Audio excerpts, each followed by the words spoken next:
গতকাল মূলত রাতে আমাকে মাননীয় প্রধানমন্ত্রীর পক্ষ থেকে আমন্ত্রণ জানানো হয়েছে যে জাকাত কিভাবে আরো ইফেক্টিভলি বন্টন করা যায়।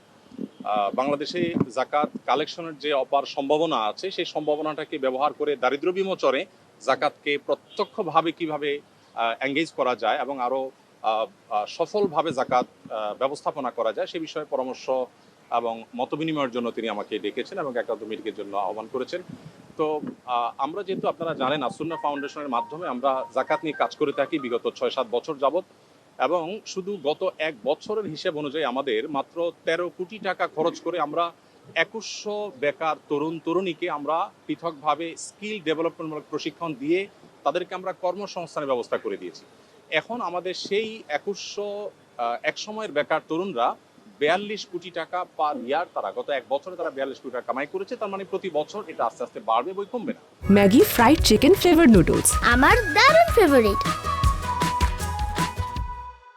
এই যে জাকাতের অর্থে স্কিল ডেভেলপ করে বা স্বাবলম্বী করে স্থায়ী দারিদ্র্য বিমোচনের পথে নিয়ে যাওয়ার ক্ষেত্রে আমাদের আসুন্না ফাউন্ডেশনের কিছু অভিজ্ঞতার জায়গা আছে।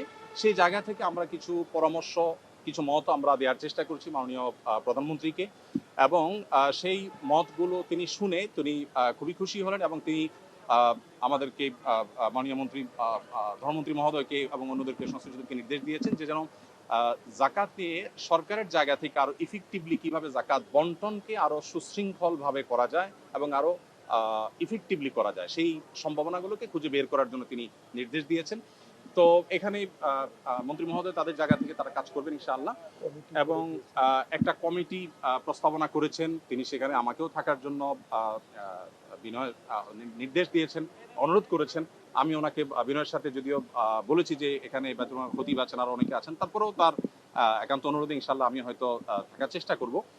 দিন শেষে মূলত আমি আমার জায়গা থেকে যে প্রস্তাবনাটা দিয়েছি সেটা হলো যে এখন যেভাবে মানুষ যার যার মতো জাকাত দিচ্ছে এটা তো আছেই, এর পাশাপাশি চ্যারিটি প্রতিষ্ঠানগুলো যারা জাকাত কালেক্ট করছে তাদেরকে যদি একটা রেগুলেটরি জায়গা থেকে গভর্নমেন্ট যদি কিছু পলিসি করে দেয় এবং কে কতটা ইফেক্টিভলি কাজ করছে এটা একটা কম্পিটিশন যদি তৈরি করে দেয়, শুধুমাত্র ওআইসিভুক্ত দেশগুলোতে যেই পরিমাণ জাকাত হয় সেটার পরিমাণ হলো $৬০০ বিলিয়ন, ৪৫ লক্ষ কোটি টাকা পার ইয়ার শুধুমাত্র ওআইসিভুক্ত দেশগুলোতে জাকাত হয়।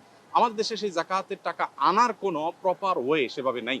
তো আমরা প্রস্তাবনা দিয়েছি যে যদি সেটাকে আনার ব্যবস্থা করা হয় তাহলে আমাদের জাতীয় অর্থনীতিতে এটা ব্যাপক ভূমিকা রাখবে ইনশাআল্লাহ, এবং সেই সাথে দরিদ্রকে সাময়িক কিছু টাকা পয়সা দিয়ে তার দারিদ্র আসলে দূর করা যায় না, বরং তাকে আইদার স্কিল ডেভেলপ করে দেওয়া আর না হয় তাকে স্বাবলম্বী করার কোনো একটা প্রসেসে যাওয়া, যেটা আমরা আসুন্না থেকে করছি। তো এই কমিটিতে কয়জন থাকবে এটা এখনো পুরোপুরি চূড়ান্ত হয়নি। ৫-৭ জনের একটা কমিটি হবে। সভাপতি মাননীয় মন্ত্রী ধর্মমন্ত্রী মহোদয়, তার সভাপতিত্বে কমিটি হবে, এবং বায়তুল কারমের খতিব মহোদয়কে প্রস্তাবনা পাঠানোর জন্য মাননীয় প্রধানমন্ত্রী বলেছেন তিনি থাকবেন। আর আমাকে যেহেতু তিনি অনুরোধ করেছেন আমি হয়তো থাকার চেষ্টা করবো। সেই সাথে ইসলামী অর্থনীতি বিশেষজ্ঞ হিসাবে আমরা দেশ থেকে দেশের বাইরে থেকে ১-২ জনের নাম প্রস্তাব করেছি। তাদের সবাইকে নিয়ে হয়তো কমিটি গঠন হবে, কমিটি একটা সুপারিশ করবে, এবং এইটা কোনো গভর্নমেন্ট সবার কাছ থেকে জাকাত কালেক্ট করবে বাধ্যতামূলক গভর্নমেন্টকে দিতে হবে ব্যাপারটা সেরকম না। আমার প্রস্তাবনা ছিল যে জাকাত বিভিন্ন অর্গানাইজেশন নিচ্ছে, প্রতিষ্ঠান নিচ্ছে, শুধু রেগুলেটরি জায়গা থেকে গভর্নমেন্ট কাজ করবে, যেটা প্রপার ইউটিলাইজ হচ্ছে কিনা এবং যেন যথাযথ ব্যবহার হয় এবং কম্পিটিশন হয় আরো ইফেক্টিভলি যেন ইউজ হয় সেই জায়গা থেকে গভর্নমেন্ট কাজ করবে।